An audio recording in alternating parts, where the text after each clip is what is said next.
Greetings and welcome to Full Time, presented by Amazon Prime. I am Tamerra Griffin, and this week we are talking about Jaedyn Shaw's record-breaking $1.25 million transfer to Gotham FC from the North Carolina Courage. What it means for her, the player, what it means for Gotham FC, what it might even mean a little bit for North Carolina, and certainly what it means for the NWSL.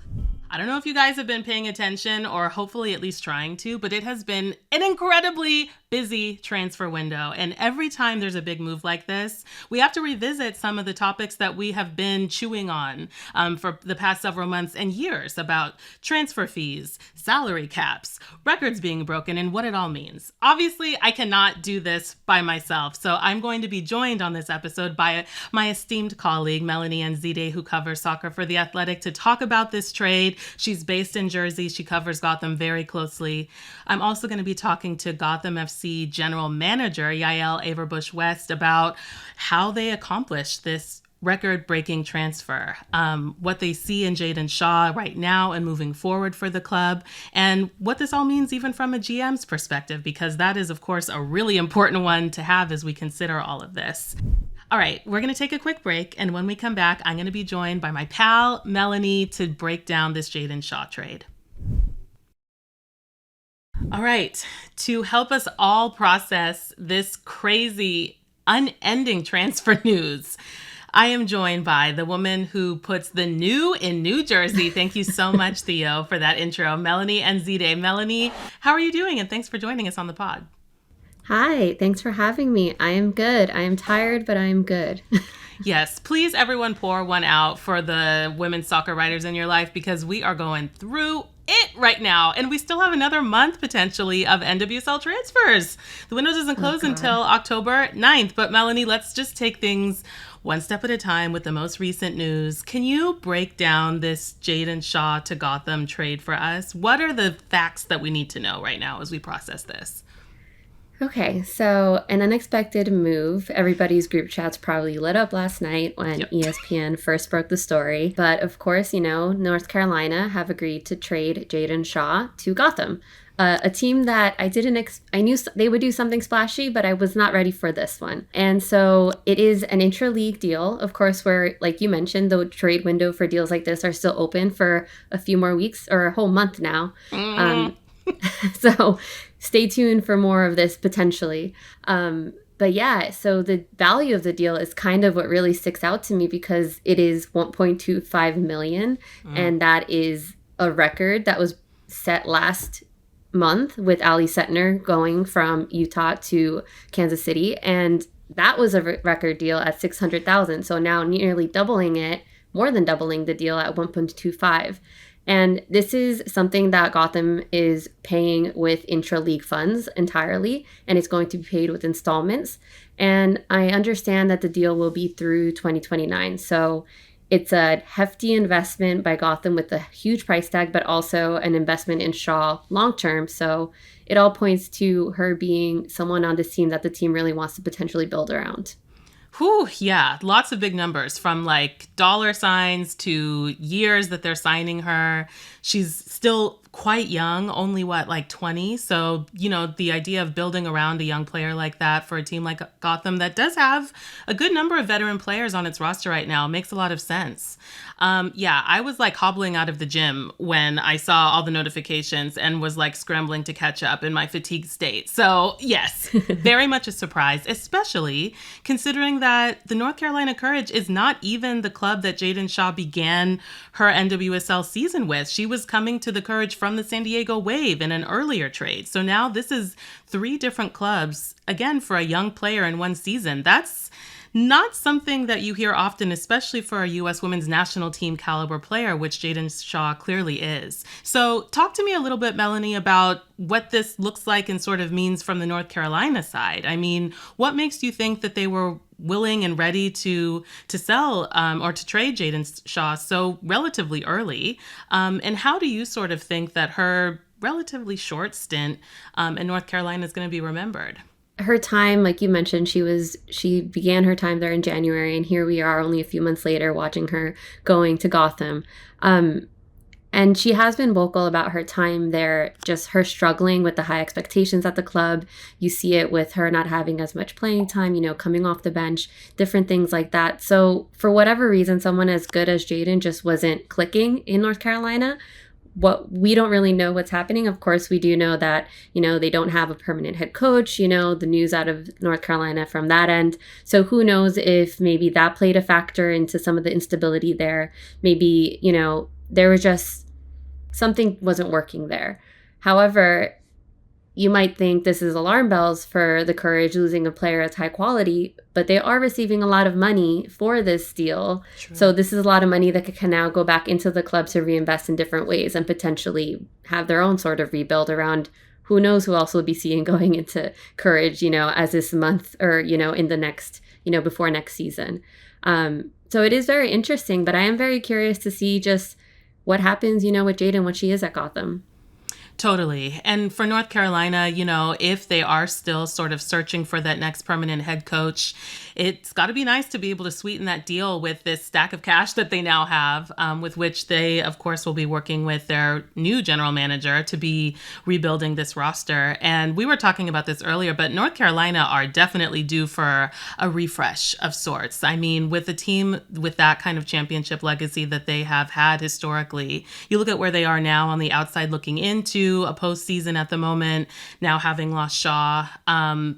The glass half full, I think, perspective of that is that they are preparing for what's hopefully going to be a significant rebuild. But yes, let's pivot back to Gotham because we talked about how surprising this was. Gotham have long had a stacked roster. Of course, they're 2023 NWSL champions. Sort of in the last couple of weeks, turned a corner, I would say, in the second half of this season. They've been getting some solid results.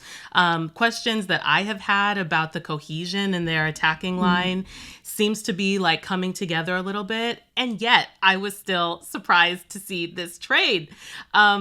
Talk to me about how you see Jaedyn fitting into Gotham's system, especially at this point in the season. And I know you touched on the length of her contract, but I think that's also worth revisiting because 2029 is, like you said earlier, quite a commitment. Yeah. So, oh my God, so many things running through my head. I mean, the first thing is I'm always fascinated by Gotham because, you're watching a Gotham game and then someone you forget is on the team comes off the bench, so right. So it's one of those teams. But Gotham also is a team that has a lot of games to play. They're in a lot of intercontinental competitions. They have not been shy about saying how, the Club World Cup in 2020 is a massive goal of theirs, to be massive, contenders in that competition. Sure. And of course, now you have someone like a Jaedyn Shaw who, I'm sure they're going to be working towards making sure that she is a key part of their roster for that. And also, Juan Carlos Amorós, I went back to see, I know he had a huge extension on his contract, and he, of course, is also through 2029. So, this is obviously something that he had considered, building this team around and the long-term commitment that way. And again, with Juan Carlos, one of the things that always interests me is how he's not afraid to kind of change things around, maybe play a player in a different kind of position, take different kinds of risk, move things around. I mean, Jenna Nykeswanger famously was, True. An attacking player who came in and now she's a left back. And that was, first game of the season. Exactly. And look how that turned out. So I am not saying that someone like a Jaedyn will be changed so drastically, but there is versatility in a player like that. So I'm very curious to see how that kind of plays out. Also, Gotham, they do have a lot of power, but they were missing this little spark. They were missing something to make them kind of like a playmaker. They needed someone with that kind of ability that I think Jaedyn brings. So of course, it's going to take time, I think, to kind of mend with the existing talent on the roster. But I'm very excited to see kind of what happens now. It is a risk, it is a gamble, but clearly one they're comfortable making, given how much they invested in it. Right. And that's such a good point about the creative spark, Melanie, because I'm thinking back to Gotham's most recent club game against Angel City and how instantaneously things changed as soon as Rose Lavelle subbed on in the second half. Midge Purse, too. I mean, she was not playing in the midfield, but those are two players who, as soon as they hit the pitch, the chemistry just changed. They were going forward. Rose was doing Rose Lavelle things, of course, making things happen in that midfield, taking command of it. And when I saw the news about this Jaedyn Shaw trade, it was hard to not think about what she could gain individually as a player, training alongside a player like Rose. I mean, Rose is singular, totally in her own orbit as a player, of course, but she does have a lot of qualities that I think she shares with Jaedyn Shaw, specifically when it comes to that creativity. So I agree that'll be really interesting to see develop and see sort of how Gotham's plans change, their strategy, their lineups, especially in the latter half of the season, especially if they make it to playoffs where creativity and bench depth are sometimes everything. The thing, yes, that can spell like the difference between succeeding and failing. I also personally, this is another thing I talked to you about earlier. It's now to the point in this calendar year and in the bigger sort of like countdown to the World Cup calendar where I personally am viewing all of these moves right now through the lens of 2027. And when we think about Jaedyn Shaw, you know, she broke into the senior women's national team and even as a pro, like with a super splash. I mean, I'm thinking about her first season with the San Diego Wave. She was a player to watch, playing alongside Alex Morgan, scoring goals, regularly getting called up to the U.S. women's national team. And then things took a bit of a dip. U.S. women's national team head coach Emma Hayes recently she didn't name Jaedyn Shaw to the senior team, and she actually ended up spending time with U23s during a recent national team or international window. So she's sort of a little bit in a gray area at the moment. Unfortunately, an injury kept her from playing in the Summer Olympics in 2024. And so it's hard to not view that sort of as factoring into this move. And, you know, we haven't talked about Alyssa Thompson in a minute, but I view things like that too as what more experience do players like this need between now and when Emma Hayes is going to name that roster in order to make the best sort of case for themselves. Do you think it's helpful or like too getting ahead of ourselves to be thinking about those factors too in terms of this Jaedyn Shaw trade? I think we should be thinking about it because they definitely are, right? Like they are, everything they're doing is with that in mind in the future.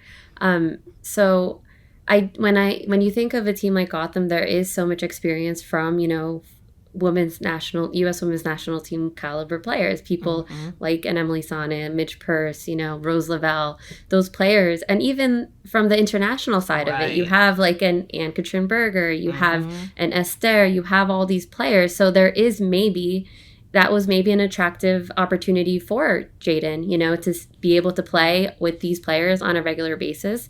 I'm sure they pitched it that way to her too. So I do think I think Gotham isn't scared of bringing in a player to help them develop and help them grow and take something like that. And so I think this could turn out to be a really good thing for Jaedyn in the long term. Yeah, when you lay it out like that, it's such a compelling move. And we've talked about the price tag, $1.25 million, double what we just reported on barely a month ago when Ali Sentnor went to the Kansas City Current. Another greedy team, some might say, given the roster that they already have and the fact that they are sitting comfortably at the top of the table right now. What do you make of that price tag, Melanie? $1.25 million for Jaedyn Shaw. I think it says a lot about just the direction that the league may be going towards. I mean, those are numbers that we were talking about with Alyssa Thompson. Like, it's Alyssa Thompson level transfer fees, and that's happening within the league. So that's an exciting thing when thinking ahead to the future potential, the way the money moves in the league. But then on the flip side, I would love maybe more player transparency over salaries to know how much the players are getting. Because if the teams are able to pay that much to each other, you know, then I would love to see more of that maybe going to the players, you know. And I think that's going to be a conversation, you know, the salary cap, transparency. I think those things are going to be things that are going to be taking us into like this new era, so to speak, of kind of the NWSL. And I don't know, but we see another record broken in the transfer fees in the NWSL.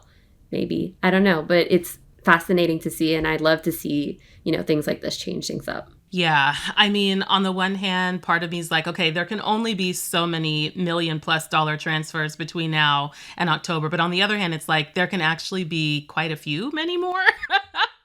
Not to invite more chaos, but it's true. And I mean, we are in that final push of the season, 6 regular season games left.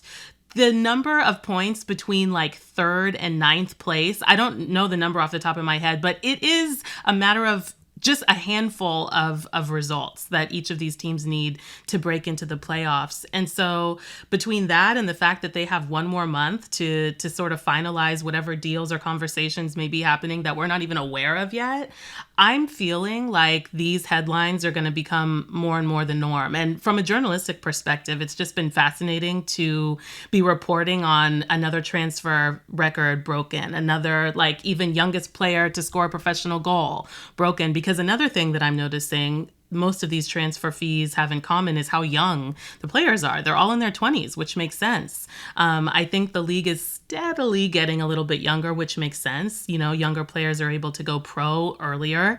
And so we're in this period of what feels like just acceleration of progress, of investment. And it's really exciting, but it also feels like jumping into someone's car and they just go like 0 to 100 within a couple of feet. But we're hanging on as best we can. All right. So this Gotham news does not only stop with Jaedyn Shaw, because right after that, as they have brought in Jaedyn Shaw, they've also said goodbye to Nealy Martin, who is now going to Angel City. Let's talk about that a little bit, because this is a very different kind of move, of course, but a pretty significant one, especially for Gotham fans who've been sticking with the club for as long as they have, Melanie. Yeah, it's a sad thing to see, especially for the diehard Gotham fans. You know, I feel like Nealy Martin is one of those iconic Gotham players. I mean, we all remember the championship game where, you know, you have Mandy getting a red card and you have her quickly stumbling, putting on her jersey. I believe her gloves were still on. It was chaos. It was beautiful. You know, if you have a Nealy Martin goalkeeper jersey, you have NWSL history, like, you know, if you were able to get your hands on that. So from, you know, just from the personality of the player, she was part of that. She was part of like the identity of Gotham. So it is sad to see a player like that go, but also it makes sense for her to go to somewhere like Angel City, who, you know, they've gone through their changes. They could use a player like her. And she's someone who at Gotham, you know, from when she started to now she's leaving, she's developed a lot as a player, you know. And when, you know, you have like a Jaedyn Shaw coming in, you have different moves and you have different players being brought into the mix, you know, that does raise questions for what her role would have been if she had stayed. So it makes sense to me. I'm excited to see what she does for Angel City. You know, playing with another Jersey girl over there on the West Coast, with Riley Tiernan. So I'm very excited to see kind of what happens there. Yeah, I mean, I think from the Angel City perspective, obviously losing Alyssa Thompson, but she doesn't play the same position as Nealy Martin. But Katie Zellum, you know, I'm thinking about Alana Kennedy sometimes as like a defensive midfielder, sort of quasi center back, depending on whatever the team needed and what Nealy can provide in terms of supplementing that loss. And it's huge. I'm thinking about her maybe building a partnership with Kennedy Fuller, who's been excellent recently for Angel City. And I kind of like what I see. And I also think that Alex Strauss and Juan Carlos Amoros play similar styles of football that I think will make for a pretty smooth transition for Nealy Martin in terms of holding the ball. Certainly she's going to be on her defensive A game, having, you know, normalize that with Gotham. So for me, it was another surprise move, but one that definitely made a lot of sense. And like I said, as we get into the second half, deeper into the second half, toward the end of this season and teams are making their playoff pushes, I just know that we are going to be having many more conversations in this realm of like, wow, surprising, but makes sense. There definitely is another piece of news that I think we need to discuss, something that came out this week, going a little bit up the coast from Los Angeles to my hometown region of the Bay Area. Bay FC announced that head coach Albertin Montoya will be leaving the team at the end of the season. Kay Cosington, who is serving as CEO of the team of the Bay Group, which is a multi-team women's soccer group, is going to be leading the search for the next head coach. similar to the way that Gotham is close to you as a Jersey girl, as a Bay Area girl, Bay has been very close to me, and I've been monitoring the struggles straight up. I'm not even going to mince words that the team has had this season. Winless in 8 games. They're the only team in the league that has not won a game since the summer break. The stats sort of speak for themselves, but I think for me, what's been even more concerning was sort of the listlessness that the team has been playing with. It doesn't feel that there's really a clear point of view. Sometimes that's even been revealed in the body language of the team. What did you make of this move, though, Melanie, as someone who's, a little bit more removed geographically? Yeah, very, very removed geographically. I will say I wasn't as surprised as some of these other moves that we were talking about. It felt almost inevitable. Not only because of everything you just said about, the performance, the record, all of that, but just also, the tumultuous season it's been, with the off the pitch and all the things that have come out kind of at the beginning of the season, with the San Francisco Chronicle reporting, there was some issues there. And, while that may, on the outside, it may have seemed resolved, or that's people might have wanted to move on from that, you have to wonder how much of a lingering impact that had, and whether or not the locker room recovered from it, or, we don't know. So obviously there's a lot there that we aren't as connected to know the answers to, but it is one of those things that kind of, when you see something like that come out, it's almost inevitable that you're going to see some moves and some changes, especially, with the head coaching change when you have issues like that. So it felt inevitable. I guess it makes sense that it is something that's going to be happening at the end of the season and not abruptly, so kind of having some time to kind of create some sense of stability before the end of the season. So that was something that I guess made a little sense to me. Yeah, I mean, I'm glad that you pointed out this sort of stability that they might be able to establish as the season ends, because that's a new perspective. I was a little bit surprised that he is going to be sticking with the team till the end of the season, especially considering that not a single team has been eliminated from the playoffs yet, including teams below Bay, Utah Royals and Chicago Stars, both of whom have been doing some really interesting things, making interesting signings, having great performances, especially the Chicago Stars. They are my very, very dark horse to make it into the playoffs. But listen, they are unbeaten in the last handful of games. And I think what stands out to me with Bay is that even when I look at other teams at the bottom of the table, like Chicago, like Utah, even as they have been struggling to get results, you can still get this clear sense of evolution. You still get this clear sense when they play that they are playing according to a plan. And sometimes the only thing that wavers is the execution of that plan, but a plan is in place nonetheless. You can see emergences of a style of play. And that's what I haven't been getting from Bay. And I think when you have the quality of players, especially that they started their expansion year with last season, Asisat Oshuala, Scarlett Camberos, Dana Castellanos. These are just a few of the international players who have since departed from the team. And that, I think, also has to raise some flags. I mean, most recently, Asisat is now going to play in Saudi Arabia. But when you see things like that happening, Alex Loera, who was the very first signing, she was traded by the end of that calendar year to the Utah Royals. And so I think those things are also indicative of concerns, we'll say, happening beneath the surface that made this announcement, for me as well, a little bit less surprising.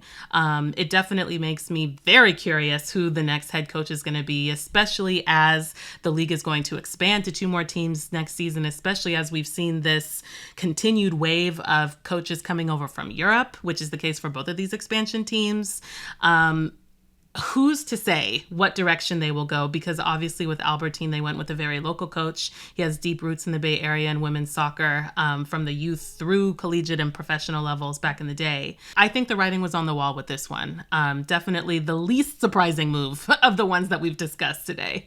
Yeah, and I'm very, like you just now, I'm very curious to see who they bring in, who they choose to invest in. Mm-hmm. Are they going to, stick with an American coach? Are they going to go for a former player? Are they going to do reach into the available players out of Europe or the available coaches out of Europe. It's funny because I feel like Albertin, he represents like an old era NWSL type of coach, like maybe someone with less professional level experience. So I feel like in a way, this is a good thing for maybe Bay to kind of reset. Maybe kind of bring in someone with more experience at that level. Maybe bring in someone who can change things up. And I think it's necessary, too, to compete in this league. You have some pretty impressive coaches coming in and taking, you have, the Stars even are going to have a new coach next year. You have the 2 expansion teams that we haven't even talked about, but what are they going to be doing? What are the moves going to come out of those 2 teams? So you really do need someone who's able to do a lot with this team. And I'm very excited to see what Bay does because, like you said, I'm just so curious to see who they choose to bring in. Truly. Evolution and being able to adjust, I think, are the names of the game right now. And of course, this is in addition to having the investment, which thankfully I think NWSL clubs are increasingly getting. But yeah, big question mark looking ahead to next season with Bay. In the meantime, everyone still has 6 games left to make their points and make their arguments to the postseason. So we, along with the popcorn that we've already popped for the remainder of this transfer window, will also have a separate bowl, maybe a sweet and a savory or something for the way these actual games go as we head into the postseason. Yes. Melanie, thank you so much for joining. Thank you for processing with us and lending your expertise. Please read up on the story that Melanie has reported about that Jaedyn Shaw trade if you have not already to get caught up. And I'm sure we'll have you back again next time. Can't wait. And, I'm going to get another bag of popcorn for that too. Yes, right? Triple bowl. It's always so nice to be able to process these transfers with people who are on the inside. And so I am really excited to be speaking to Gotham FC's general manager, Yael Averbuch West. Yael, thank you so much for joining us. And how are you doing today? Oh, my pleasure. Doing well. Appreciate the conversation. Me too, to say the least, because it has, as I know you know, been an incredibly busy, high-octane transfer window, punctuated most recently with the move of Jaedyn Shaw from the North Carolina Courage to Gotham FC. Yael, what can you tell us about this move? When did the conversation start? What was sort of Gotham's perspective on making this transition? Because personally, I was shocked. Not so much that Jaedyn wanted to move, because North Carolina is going through some things at the moment, but I was a bit surprised by the destination just because Gotham is so stacked already. Well, Jaedyn is a player that we have watched very closely since even before she became a professional. And we really believe, as I think many do, that she is not just the present, but also the future of, being a U.S. women's national team star on the international level and also a player that can really impact at the club level. And we think she has amazing tools to help we have a very good roster. We're really happy with our roster, but we always want to be better, and we think she can help our roster both right now and in the future. So, when it came to kind of this summer, we knew, our motto at Gotham is always building, never finished. And I think people will start to see more and more. We really take that seriously. We are never satisfied with where we are. We are always pushing. We're always refining. And we did want to want to do as much as we could to strengthen the team through this summer. We did see a lot of big transfers going on in the women's game. It's a really exciting time in women's football globally and in NWSL. And so we had asked a number of times about Jaedyn, kind of always heard a no. And when we decided we wanted to be pretty aggressive about what we were willing to offer. And, as a club, another thing we take really seriously is we like to make big bets and do bold things. And Jaedyn is we feel a really safe big bet. We really believe that she can add a lot to our club, both on and off the field, and everything about her, even just who she is as a person, we think will be a great fit for our culture and everything we're trying to build for years to come. So we're really, really excited, but it wasn't, it wasn't something that just came out of nowhere. She's a player we've tracked for a really long time. That's helpful context. And from your perspective, specifically as a general manager, how difficult was it to pull this off? Was it a lot of like sleepless nights, a lot of just like gripping your phone for hours on end and having to do those forearm stretches? I imagine there was just a lot of lines and channels of communication, lots of back and forth negotiating things. What is it like to be sort of at the center of a big move like this?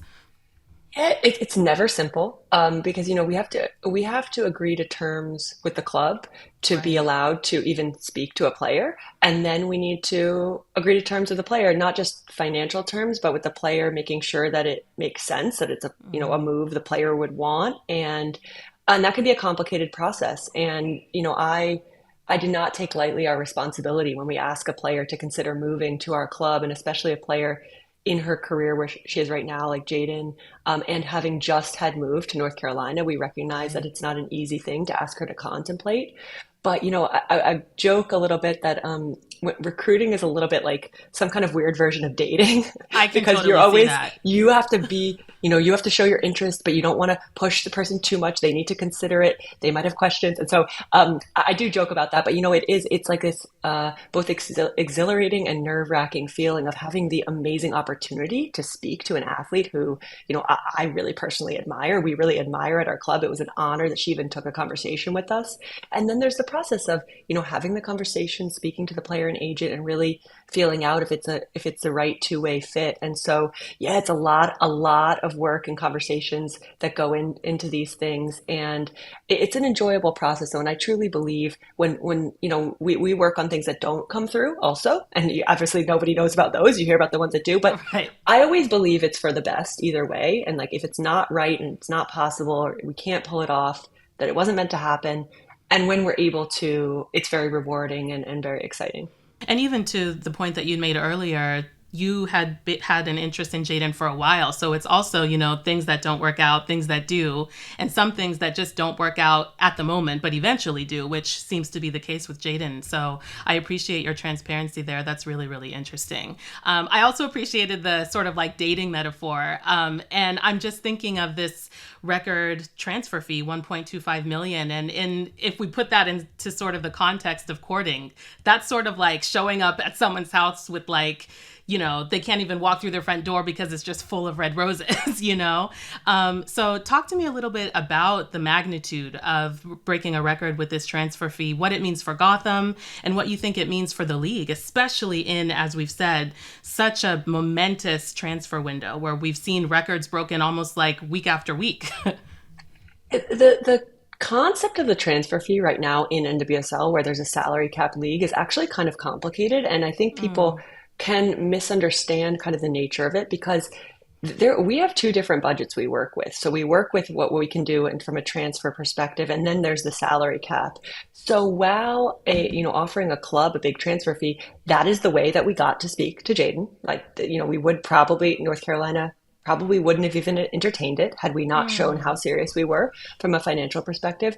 But at the same time, our negotiation with Jaedyn is totally separate from that. And that is complicated. It's complicated for the players who are involved in these transactions, I think. And that's something that, we're talking a lot about at a club level, at a league level, because it does show a lot of interest in the player. But at the same time, that's not money that goes to the player, that goes to the club. Right. So, but to your point, we knew that there was no way we could even have a conversation. And by the way, Jaedyn didn't know of our interest from past years because there was never an opportunity for us to actually get to speak to her because we never were in a position to make an offer to either of her professional clubs until now to get a conversation with her. But we knew that unless we showed that we were really, really serious, that there was no way we would be able to have a conversation with the player. And at this moment in time, and with where things are in the women's game, with our club, we felt that it was the right thing to do to really go all in and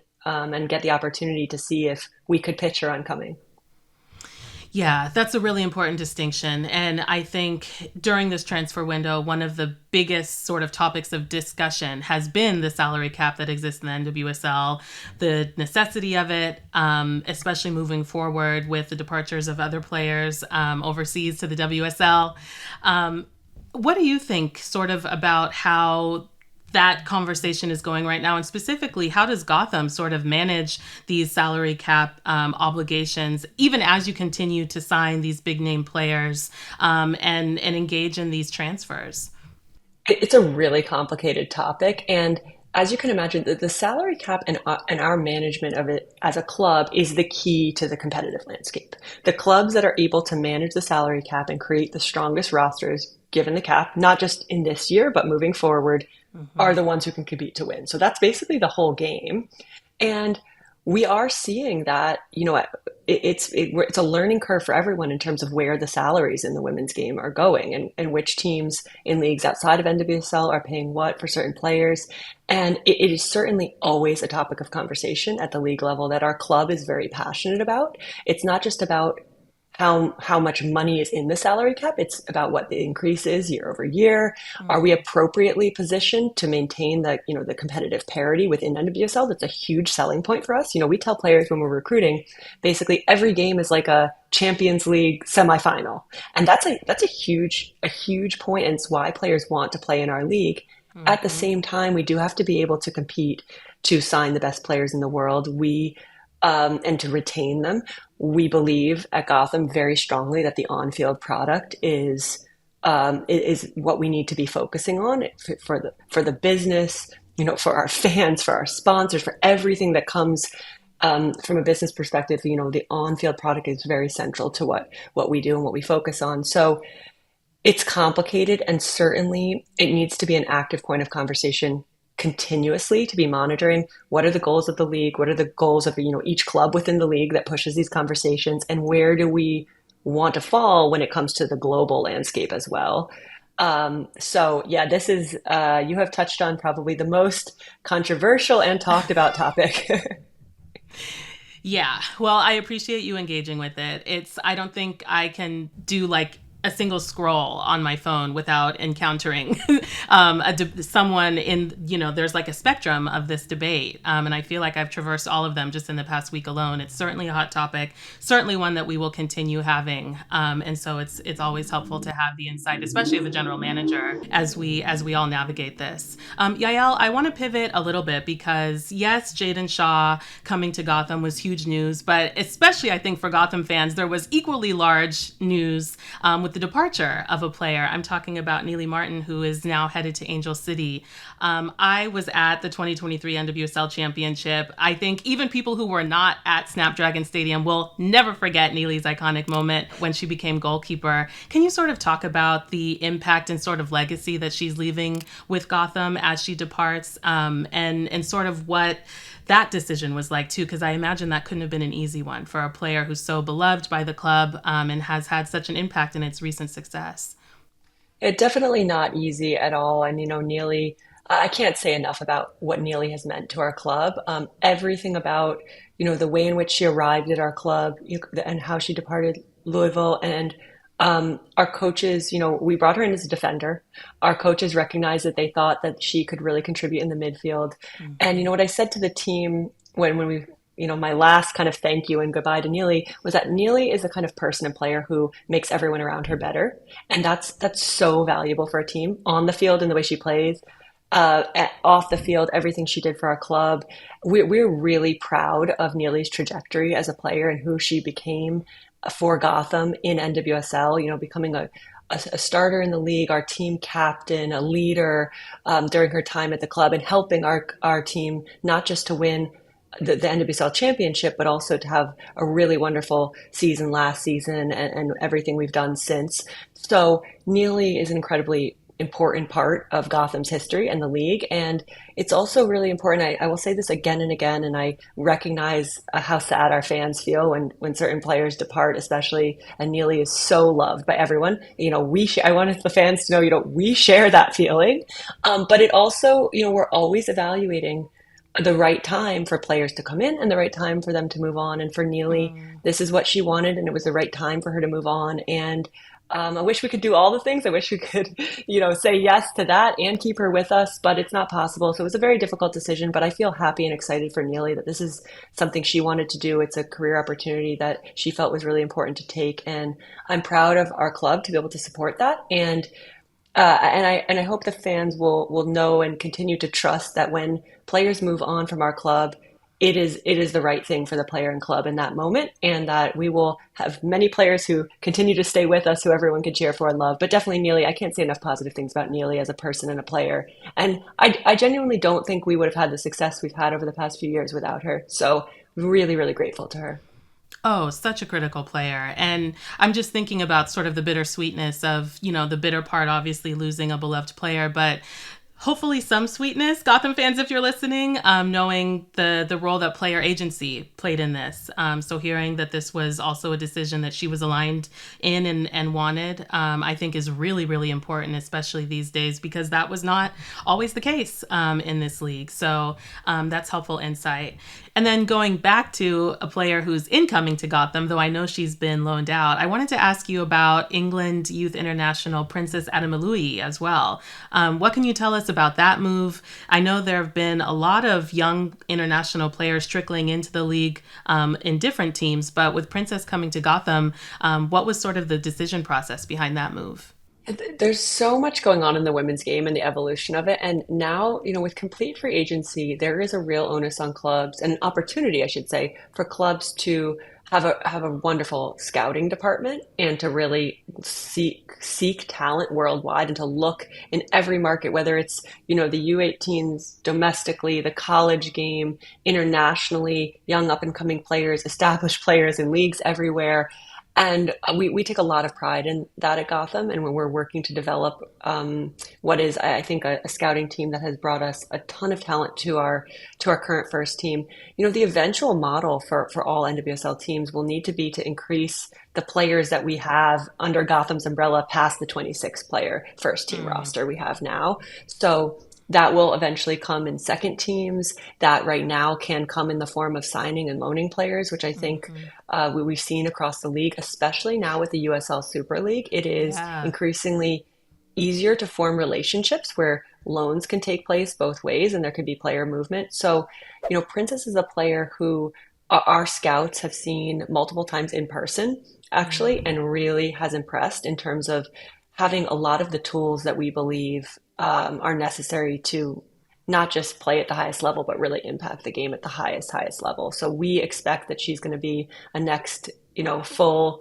women's national team England player next up.